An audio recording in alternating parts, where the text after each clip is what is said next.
Assalamualaikum warahmatullahi wabarakatuh. Alhamdulillahirobbil alamin. Segala puji bagi Allah Subhanahu wa Ta'ala yang telah memberikan kita nikmat iman, Islam, serta kesehatan sehingga kita dapat berkumpul dan belajar bersama pada hari ini. Sholawat dan salam semoga tercurah kepada junjungan kita Nabi Muhammad Shallallahu Alaihi Wasallam, beserta keluarga, sahabat, dan seluruh umatnya yang istiqomah mengikuti sunnah beliau hingga akhir zaman. Anak-anakku yang soleh dan sholehah, pada kesempatan kali ini, mari kita renungkan bersama tentang sebuah topik penting dalam kehidupan kita sehari-hari, yaitu adab kepada orang tua dan guru. Adab bukan sekadar tata krama atau sopan santun biasa, tetapi adab adalah bagian dari iman. Tanpa adab, ilmu kita tidak akan membawa berkah. Allah Subhanahu wa Ta'ala berfirman dalam surah Al-Isra ayat 23, "Dan Tuhanmu telah memerintahkan supaya kamu jangan menyembah selain Dia dan hendaklah berbuat baik kepada ibu bapak.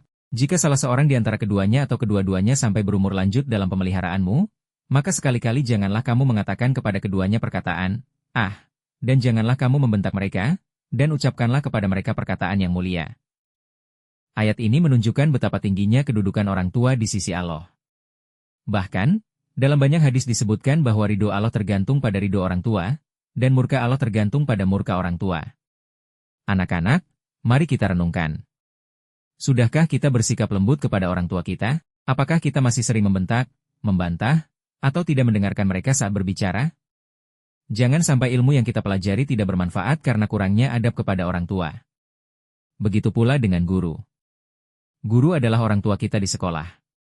Melalui merekalah ilmu mengalir kepada kita.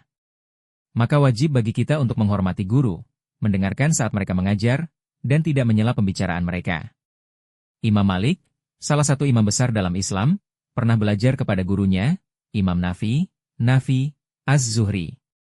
Ia tidak pernah duduk lebih tinggi dari gurunya. Bahkan ketika menulis, ia tidak pernah menulis dengan cepat di hadapan gurunya sebagai bentuk adab dan penghormatan. Jika kita ingin menjadi pelajar yang sukses, bukan hanya pintar dalam nilai, tapi juga berakhlak mulia, maka adab harus menjadi dasar dalam setiap langkah kita. Adab sebelum ilmu. Karena ilmu tanpa adab ibarat pohon tanpa akar, bisa tumbang kapan saja. Oleh karena itu, marilah kita berkomitmen bersama. Mulai hari ini, kita akan lebih lembut, lebih sabar, dan lebih patuh kepada orang tua.